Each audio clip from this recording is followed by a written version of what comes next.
Now at 6, partial SNAP benefits resume, but recipients still face hurdles. Plus, an uptick in write-ins had officials in 2 southeast Kansas counties counting votes through the evening and into the morning. And some high school students in McDonald County take a look into their possible futures. The 4 states' most watched news starts now. As the government shutdown continues, a lot of area families who rely on SNAP benefits are still waiting for help. This is KOAM News. I'm Dow Quick. The USDA gave states guidance on issuing partial SNAP payments today, but there are other hurdles. According to the Missouri Department of Social Services, their computer system isn't designed to issue partial payments. A partial payment isn't something they've ever done before. KOAM's Blake Gully spoke with one Joplin mother about how the delay is affecting her family and the growing demand at local food pantries. Jennifer Wolf is a full-time mom caring for her son with autism. She says the shutdown has made it harder to manage daily expenses, especially when it comes to putting food on the table. The minute I got a job, his disability started lowering, food stamps were taken away. Now I have to pay for things on Medicaid, and they talk about how government assistance is supposed to be a hand up and not a handout, but they haven't made it that way. You can't get a hand up when the minute you start an income, they take everything away. Here at Cross Lines in Joplin, the demand for food assistance has jumped nearly 60% from this time last year. The director says families that once visited once every 90 days are now allowed to come once in November and December. It's a movement to help bridge the gap left by the partial SNAP payments. With the way that prices are rising because of everything they're doing, a partial payment isn't going to even get people a partial month of food. And that's what nobody's really starting to realize. And then there's people with food allergies, like myself. My son and I are both lactose intolerant, and it's a sacrifice that I've had to make, that to just get normal milk, because we can't afford to have the soy milk or the almond milk for a full month. Jennifer is thankful for organizations like Cross Lines for stepping in during her time of need. In Joplin, Blake Gully, KOAM News. Missouri DSS officials say once they're able to issue partial payments, they'll be loaded onto EBT cards like before. They're still working on a timeline for when the SNAP benefits will be distributed. Another overall pleasant day out there. Let's check in with Chief Meteorologist Doug Henny. Yeah, it turned out to be a great Wednesday for us today. Still a little bit on the breezy side. The winds are going to come down a little bit as we go through the evening. A northeasterly wind at about 5 to 10, but they pick up as we get into the daytime hours on Thursday. Clear skies, that is what we are going to see as we go through tonight, but warming up a little bit more heading into Thursday. Chilly start, mid to upper 40s, and then as we go through the day, I think most of us 73, 74, maybe a 75 or 76 once you get into our southern counties. We get some clouds kind of rotating through by the time we get into Friday morning, and then Friday afternoon looks pretty good. So we continue this great stretch of nice weather as we go through the next few days. Through the evening, 60s, 50s, 40s, and a big cool down on the way. We're going to talk about it here in a bit. All right, we'll catch you in a few. As counties in southeast Kansas share their unofficial election results, the difficulty of counting write-in votes has caused some delays. In Woodson County, Kansas, votes were still being counted late into the night, with more than half their ballots including write-in candidates. We had a lot more time with our write-in board going through those than we did last year, simply because they're actually having to tally up a lot more votes. Out of the 450 ballots turned in, more than 200 of them included write-in candidates. We reached out to Bourbon County with questions about the same matter, and we're still waiting on a response. Voters in Cassville approve a new sales tax to boost funding for the Cassville Fire Protection District. The measure passed while many other communities rejected tax increases. The district hasn't seen a budget increase since 2005, despite rising costs for fuel, supplies, and equipment. The new sales tax will reduce the current property tax levy and help fund part-time staff at the all-volunteer department. Everybody knows the cost of everything. Fuel, supplies, equipment has increased. Our funding hasn't really increased that much at all, just very little. The funding will also support equipment maintenance and station improvements, including adding a bathroom and running water to Station 2. District officials say the tourism-based sales tax will allow visitors to help fund emergency services. The district expects to see the additional revenue in 3 to 4 months. Some McDonald County High School students got a possible glimpse of their future. The high school hosted a career fair today. Representatives from a variety of industries attended the fair, including military branches, construction, universities, and more. The hope of the event is to provide students with options for what might come next in their lives. They're always planning for what's next, and this is probably one of the best opportunities for our students to be able to talk to people in all different types of careers, from plumbing and electricians, anybody in the trades, to doctors and lawyers and professional people too. About 750 students were expected to attend that career fair. One freshman, one senior, same team. Sports director Ryan Blank is going to introduce us to a pair of brothers celebrating family and football at PSU. Their story's coming up later, but up first, JROTC students honor veterans. High School's JROTC program. I'm Ty Parks. I'll speak to the cadets about what this means to them. Don't miss it. Members of the McDonald County JROTC program are holding a unique patriotic event just in time for Veterans Day. They're putting up flags around Anderson, Missouri. As KOIM's Ty Parks explains, the project is both a fundraiser and an act of service. So all around the county, we plant flags in honor of the veterans who serve here, at home, or on foreign soils.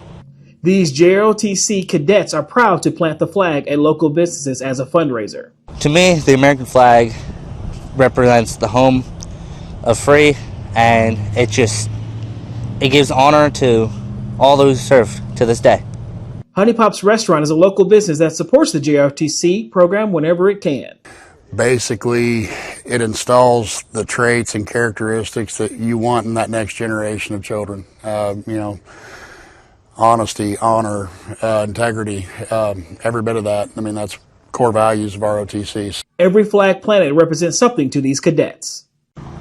Every flag I plant feels like another soldier I helped.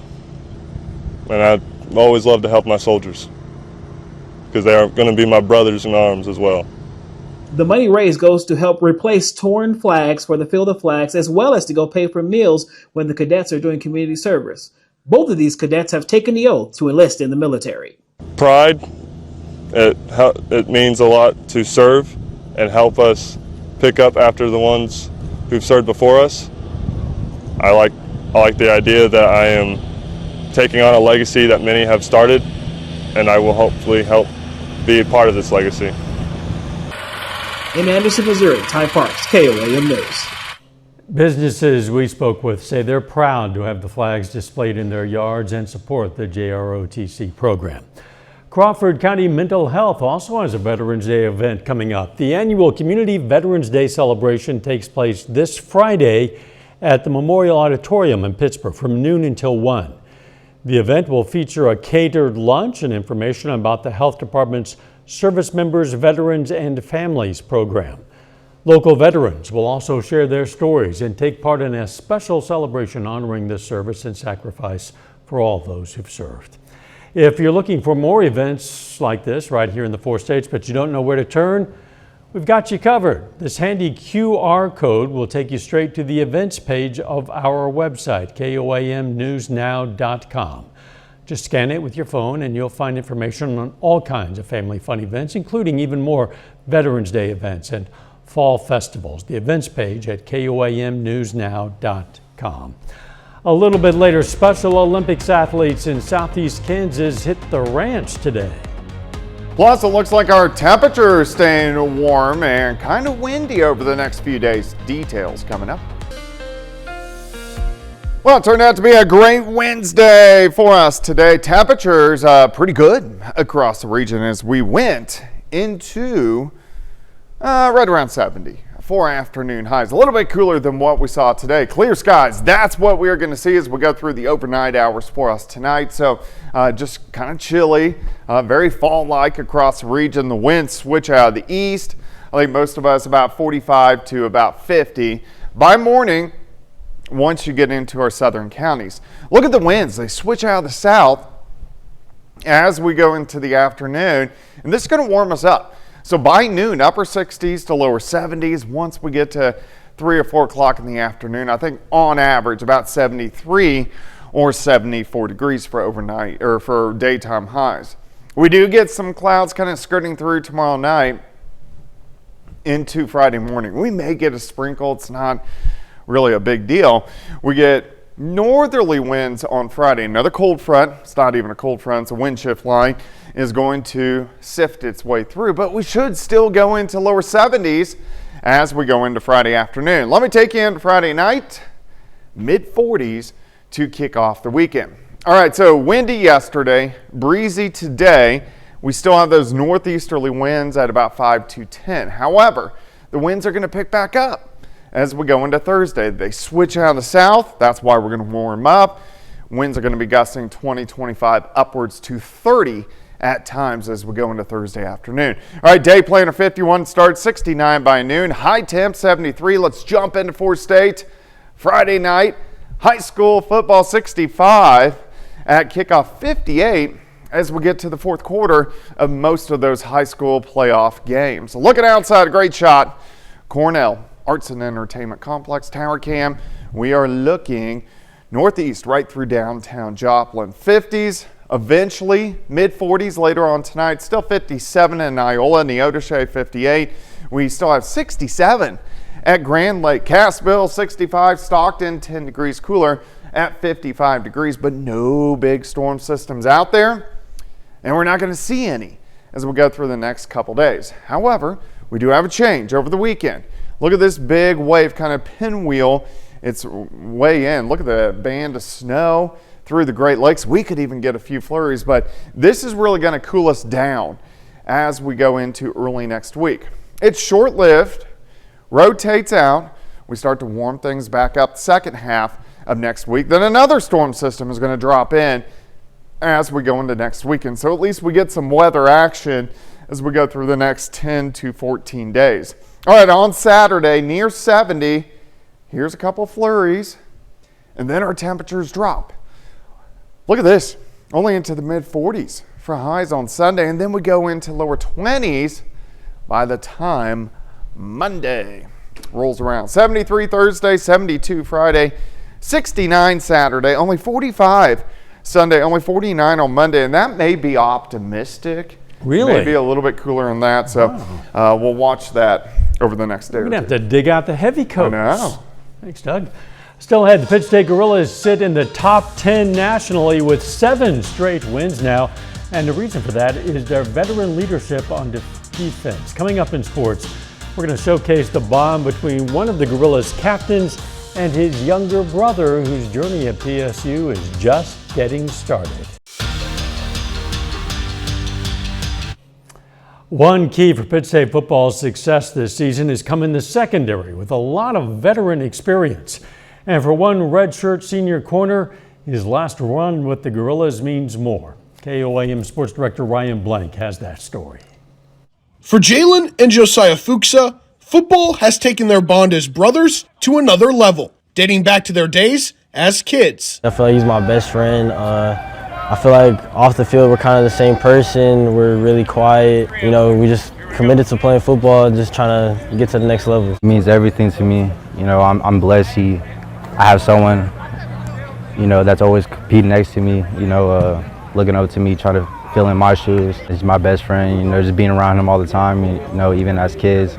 You know, I'm just grateful he's here. 2025 is Jalen's final season with the Gorillas as a redshirt senior. But this year is even more special, sharing the field and donning the crimson and gold with Josiah, who's a freshman. It's been great, you know, ever since we were young kids, you know, we always pushed each other, you know, we always competed. Being here at Pitt State at such a high level, you know, still doing it since we were kids. So, you know, I'm just grateful and blessed. Every brother duo, you know, they always dream about being on the same team, you know. Again, I'm just blessed you know, we had the opportunity. Ever since I've been here, since he's been here, I always felt like it was home, but it's like home was already here because he's here and he's family. So it's a memory we're gonna remember for the rest of our lives, honestly, because not a lot of people can say they played college football at a great program with their older brothers. As part of his last dance with Pitt State, Jalen was named a captain by the team, an honor that says a lot about his character. He's one of the hardest workers I've ever been around. He's a guy that stays after practice, stays after workouts, gets some extra work in. So him being that type of person is probably what earned him, that role as a captain for us. Jalen is a 4-year starter for the Gorillas after redshirting his freshman year. Looking ahead to next season, Josiah has a chance to follow in his brother's footsteps as PSU graduates most of its secondary. We graduated Dallas Flowers, who went on to the NFL. Graduated Jordan Hendy, who was an all-conference player for us. So there was a lot of opportunity, for Jalen in his redshirt freshman year, and ended up starting for us in 2022. And Josiah and all of our young corners are going to be in a similar situation this offseason. We're going to graduate 3 senior corners. I feel like I definitely have an advantage over most freshmen, honestly, in the country. I get to come into a powerhouse school such as Pitt State, and I have a brother who's been a 4-year starter. We play the same position. It's just a big blessing to be able to play with him and honestly just train with him, see the type of dedication it really takes to reach that All-American level, 4-year starter level. So he's honestly like the blueprint of something I want to become. For head coach Tom Anthony, he sees a lot of the same player when watching the Fuchsa brothers, generating excitement for Josiah's future. Both of them were elite returners, in the return game, on top of being really good cornerbacks as well, and obviously getting really, really good football players out of the Dallas Metroplex. So when you can pull kids out of an area like that play at a high level in high school, you're getting a really good football player. And we know Josiah Fuchs is a heck of a football player, and I'm excited to see what he does here for the next 3 to 4 years. Jalen and Josiah are focused on the rest of this season while cherishing their time together on the field.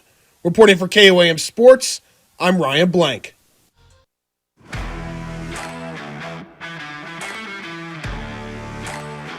Missouri. We'll be right back. Here's a look at what's coming up on KOAM News at 9 on Fox 14 tonight. Missouri's highest court hears arguments to overturn a death sentence for the murderer of 10-year-old Haley Owens. Plus, trust your gut. But what if your gut needs help? New at-home tests claim to analyze your digestive health, why doctors have concerns.